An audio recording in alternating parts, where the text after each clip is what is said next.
नमस्कार। मैं Vijay Kumar, your English guide. आप सभी का अपने चैनल योर इंग्लिश गाइड पर एक बार फिर स्वागत है। इस वीडियो में आप जानेंगे इंग्लिश लैंग्वेज की बेस यानी नींव के बारे में, and that is tenses. Today here I am going to talk about the second part of tenses, that is past tense. Past tense होता क्या है, उसके पार्ट्स, पहचान यानी identification, and rules and thereafter examples. हम बात करेंगे सिस्टम एक एक करके, सिस्टमेटिकली, स्टेप बाय स्टेप। मेरी वीडियो को अंत तक देखें और अपने कमेंट्स में मुझे बताएं आपको कैसा लगा। अगर आपको मेरी वीडियो पसंद आए so give me a thumbs up and share it with your friends so that even they can enjoy this. और आने वाले एग्जाम्स में आप इसको यूज करके देखें, definitely is going to help you in your coming exams. So let's start with your tenses. Tense का second part आज हम बात करेंगे, that is past tense. Past tense का मतलब क्या होता है? पास्ट टेंस का मतलब होता है भूतकाल, और ये दो शब्द से बना है। जैसे कि मैंने आपको पहले बताया, मेरी वीडियो में आपको प्रेजेंट टेंस के बारे में, यानी जो फर्स्ट पार्ट है वो YouTube per your English guide पर अवेलेबल है, आप जाकर के उसको देख सकते हैं। उसके वहां पर आपको इंट्रोडक्शन, उसका टाइप और उसको जो 4 पार्ट्स हैं वो आपको वहां अवेलेबल है, आप उसको देख सकते हैं। बात करते हैं भूतकाल की। भूतकाल 2 शब्दों से बना हुआ है, भूत और काल। भूत का मतलब मरा हुआ, गुजर गया, जो समय चला गया, यानी जो मर जाते हैं वो भूत बनते हैं। तो उसी से हम इसको याद रख सकते हैं कि भूतकाल ऐसा समय होता है जो बीत गया हो, यानी चला गया हो, गुजर गया हो, ऐसे टाइम को हम भूतकाल कहते हैं। यानी ऐसे काम जो हम कर चुके हैं पास्ट में, हम उसमें इसको स्टडी करेंगे। या और इसके बारे में और कुछ खास बात यह है कि even past tense can be divided into 4 sub parts. जैसे कि आपने देखा कि जो टेंस है हमारे, प्रेजेंट, पास्ट और फ्यूचर, ये तीनों 4 अलग अलग सब पार्ट्स में, छोटे उपभागों में बांटे जा सकते हैं। यहाँ हम बात करेंगे पास्ट टेंस के 4 पार्ट्स के बारे में। वो कौन से 4 पार्ट्स हैं? नंबर 1 पास्ट इंडेफिनिट टेंस, ये फर्स्ट पार्ट इसका होता है। Next is past continuous tense, third is past perfect tense, fourth is past perfect continuous tense. यानी ये 4 इसके भाग हैं। एक एक करके हम इसके बारे में जानेंगे और उसकी कुछ विशेष बातों के बारे में हम अध्ययन करेंगे, जैसे कि इसकी पहचान, हाउ टू आइडेंटिफाई, आइडेंटिफिकेशन, यानी इसकी पहचान। अगर हमें 10 टेंसेस दिए हों या 10 एग्जाम्पल दिए गए हों तो उनमें से हम कैसे पहचानेंगे कि पास्ट इंडेफिनिट है, कंटिन्यूअस है, परफेक्ट है। उसकी कुछ पहचान मैं आपको बताऊंगा। बने रहिए मेरे चैनल पर, इस वीडियो को अंत तक देखें और बहुत सारी इंटरेस्टिंग इंफॉर्मेशन आपको मैं बताने जा रहा हूं। नेक्स्ट, नियम यानी रूल्स ऑफ ट्रांसलेशन, अनुवाद के नियम, यानी एक भाषा से दूसरी भाषा को बदलने को क्या कहते हैं? अनुवाद। यानी हिंदी से इंग्लिश में ट्रांसलेशन के कुछ नियम होंगे, उनको बड़े इंटरेस्टिंग तरीके से मैं आपको समझाऊंगा ताकि वो हमेशा आपको याद रहें। एंड नेक्स्ट इज उदाहरण यानी एग्जाम्पल्स। ये सबसे इंपॉर्टेंट चीज है। एग्जाम्पल के माध्यम से मैं आपको ये बताऊंगा कि कैसे हम एक लैंग्वेज से दूसरे लैंग्वेज में, specially from Hindi to English, कैसे हम उसको बदलें। ये सब आप जानेंगे इस चैनल पर। बने रहें मेरे साथ, वीडियो को अंत तक देखें और चैनल को सब्सक्राइब करें।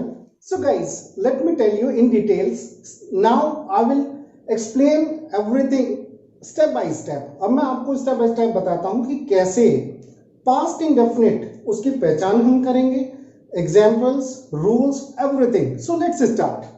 यहां सबसे पहले let's talk about the title. This is past indefinite tense. We can also call it simple past, साधारण भूतकाल। इसको अगर और ध्यान से पढ़ने की कोशिश करें या समझने की बात करें, इसको सिंप्लीफाइड करने की कोशिश करते हैं। पास्ट मीन्स भूतकाल, इंडेफिनिट माने अनिश्चित, और टेंस मीन्स काल। यानी हम इसको अगर ध्यान से देखें, हम ये कह सकते हैं कि हम इस टेंस को, हम ऐसे एक्शन से, ऐसे बातें हम स्टडी करते हैं जो हम कर चुके होते हैं, पहले हो चुके होते हैं। तो ये चीज है, इसके बारे में हम बात करते हैं। दूसरी नेक्स्ट इंपॉर्टेंट थिंग इज पहचान, यानी हम इसको आइडेंटिफिकेशन के बारे में बात करते हैं। इसकी पहचान, अगर मान लो हिंदी में आए हमें एग्जाम्पल, तो हम उसको कैसे पहचानेंगे? इस टेंस में जो पहली पहचान है, इस टेंस में हिंदी के वाक्य जो है, हिंदी के वाक्य था, थी, थे, आ, ई, ए, या आदि वर्णों तथा साउंड्स पर समाप्त होते हैं। आमतौर पर आपको मिलेंगे, जैसे वो मंदिर गए, प्रधानमंत्री जी बांग्लादेश गए, हमने आम खाया, इस तरह के एग्जाम्पल होंगे, तो उसमें इस तरह के साउंड भी हो सकता है और ये अल्फाबेट्स भी उनके अंत में हो सकते हैं, उसको हम एग्जाम्पल से और अच्छा समझेंगे। नंबर नेक्स्ट इज, ये कार्य भूतकाल में हुए होते हैं, यानी यहाँ पर हम ऐसे जो भी काम हम करेंगे, स्टडी करेंगे और ट्रांसलेट करेंगे, आमतौर पर जो भूतकाल की जो हैबिट है, जनरल स्टेटमेंट्स हैं और एक्शंस, बातें जो सभी हम कर चुके हैं, उनको हम स्टडी करते हैं यहाँ पर या इन्वॉल्व करते हैं इसमें। तो उसको अब नेक्स्ट चीज आती है इंपॉर्टेंट थिंग, रूल्स, जो सबसे इंपॉर्टेंट बात है इसमें। What are those rules which we use to translate from one language to another, ये वो है। तो नियम यहाँ पर क्या है, सबसे पहले जो नियम है वो ये है, जैसे कि आप सभी जानते हैं, अभी तक आइडिया हो गया होगा आपको कि वर्ब की 3 फॉर्म्स होती है और वो अलग अलग टेंस के हिसाब से यूज की जाती हैं। तो यहाँ पर मेन वर्ब की जो है, वर्ब की जो मेन वर्ब है उसकी यानी क्रिया की सेकंड फॉर्म, यानी सेकंड फॉर्म कॉमनली यूज होती है। कॉमनली का मतलब सिंगुलर और प्लूरल। आमतौर पर होता क्या है कि जो सिंगुलर नाउन्स होते हैं उनके साथ अलग हेल्पिंग वर्ब या वर्ब यूज होती है और प्लूरल के साथ में अलग होती है। जैसे हमने कहा I have eaten the food, तो ये क्या है, she has eaten the food. तो आपने देखा कि आई जो है प्लूरल होता है तो हैव यूज किया है, और शी जो होता है सिंगुलर होता है तो हैज यूज हुआ है। तो यहाँ पर इसमें रहेगी वो second form of the main verb रहेगी। जैसे हमने कहा go, went, gone, this is first form, second form and third form, so we will use it second form. Now next rule is कि हम इसमें जो है कैसे इसको सेंटेंस को बनाएंगे, उसका एक पैटर्न होता है, सिंटेक्स उसको बोल सकते हैं, या पैटर्न या formula, how to make sentence. अगर आप इसको फॉलो करेंगे so you can avoid many mistakes. आप उसको जैसे मैंने आपको बताने जा रहा हूं, आप उसको ध्यान से देखें और अगर उसी पैटर्न को आप फॉलो करेंगे तो आराम से आप एक सही ग्रामेटिकल मिस्टेक्स फ्री सेंटेंस आप बना सकते हैं, मिस्टेक फ्री सेंटेंस आप बना सकते हैं। जैसे सबसे पहले सब्जेक्ट यानी कर्ता, डूअर, किसी काम को करने वाला आएगा। Next is second form of the main verb, यानी वर्ब 2 तरह की होती हैं, हेल्पिंग और मेन। तो यहाँ पर हमें जो है इसमें ध्यान देने वाली बात है कि we will not use any helping verb, और जो इसकी हेल्पिंग वर्ब है वो डिड है, वो बाद में हम बात करेंगे। And next is object. तो इसका एग्जांपल एक समझने का हम प्रयास करते हैं एग्जांपल से, कि उसने मुझे एक फोन दिया। इसको था भी कर सकते हैं, दिया था, थी, थे, आ, ई, ए, या इस तरह का साउंड भी हो सकता है। तो सिंपली ही, क्योंकि ही लड़का है, उसमें अगर लड़की होता तो उसमें शी कर सकते हैं। He gave me a phone, so this is the example. And in this way you can solve many more examples to understand it in a better way. I will give you some more examples. बने रहिए मेरे साथ में इस video में और देखिए इसको अंत तक। मैं अभी आपको और एग्जांपल बताऊंगा और इसके जो अलग अलग टाइप्स हैं, यानी इसमें how to make negative sentences, नकारात्मक वाक्य कैसे बनाएं, and how to make interrogative sentences, प्रश्नवाचक वाक्य जिनमें हम सवाल पूछते हैं दूसरों से, उनको हम कैसे बनाएं, वो भी एक इंटरेस्टिंग तरीके से मैं बताऊंगा आपको। इसके और एग्जाम्पल्स में आपको अभी यहीं पर बताऊंगा इस वीडियो में। तो बने रहिए मेरे साथ में और मेरे वीडियो को अंत तक देखें और शेयर करें अगर आपको पसंद आए। So keep watching, stay with me. So now let's try to understand this tense with some more examples. कुछ और थोड़े से उदाहरण के माध्यम से हम इसको और बेहतर समझने का प्रयास करते हैं। That how to make or how to convert tenses from one language to another in past, indefinite tense और simple past. यहाँ पर एक एग्जाम्पल है, वे कल स्कूल गए थे, तो यहाँ पर हम कह सकते हैं they went. This is the second form of go. They went to school yesterday. Yesterday मतलब बीता हुआ कल, बीता हुआ कल। एक दूसरा और कल होता है आने वाला, उसको हम कहते हैं tomorrow. So try to understand the difference. Try to notice the difference. Yesterday बीता हुआ कल, tomorrow आने वाला कल। Now let's move to the next example. हम एक और दूसरे एग्जाम्पल को समझने का प्रयास करते हैं कि हमने जंगल में एक शेर देखा। So we saw, ये सी जो है इसकी सेकंड फॉर्म है, this is the first form and saw is the second form. तो we saw a lion in the forest, जंगल में हमने एक शेर देखा। तो आई होप आपको समझ में आ गया होगा ये, और इसको और बेहतर इसको समझने के लिए और सब कुछ थोड़े से एग्जांपल करें। इसको मैं अपने चैनल पे भी कुछ आपको लिंक्स आपको या और एग्जाम्पल का एक मॉड्यूल आपको अवेलेबल कराऊंगा, जहां पर आप अलग अलग टेंसेस के कुछ एग्जाम्पल वहां पर कर सकते हैं और आप मुझे करके भेज भी सकते हैं। मैं उनको चेक करके आपको बताऊंगा कि आप कहाँ पर उनको मिस्टेक है, उसको करेक्शन में मैं आपको भेज सकता हूँ। तो you can write me in my comment box, वहां पर भी आप अपने कुछ एग्जाम्पल्स वहां लिख सकते हैं। It will help you to get correct information.